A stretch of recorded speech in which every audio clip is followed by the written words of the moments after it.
a direction and action can lead you to get results and feedback, which then you can then fine tune it. Yes. So like it's better than paralysis where you're just absolutely. You're thinking and you're not moving. Like at some point you have to move as a business. Yeah.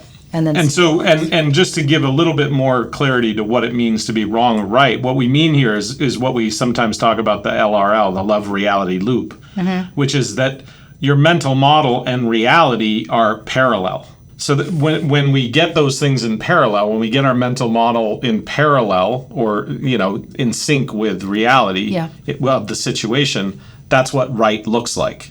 Yes. So essentially, we get this less often in system one thinking. Is another way of thinking that is this is the area where you'd be more prone to bias. Yes. Like your bias. Yeah, your biases get in the way, your emotions get in the way, your all kinds of things get in the way.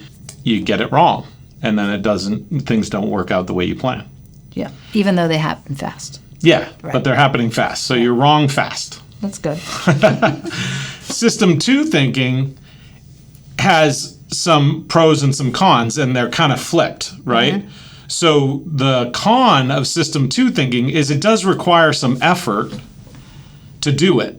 And in particular, the effort that it requires is what we typically refer to as metacognition, which is just a little bit more awareness of your thinking. Right?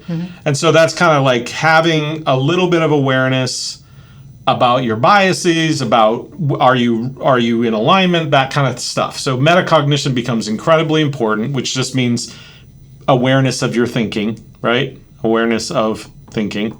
Yep.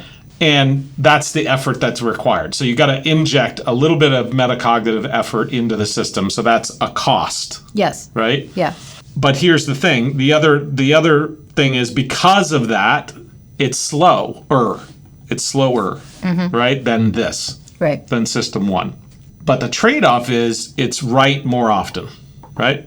So we get parallelism between reality and the mental model in the L and the love reality loop, right? And that's a good thing.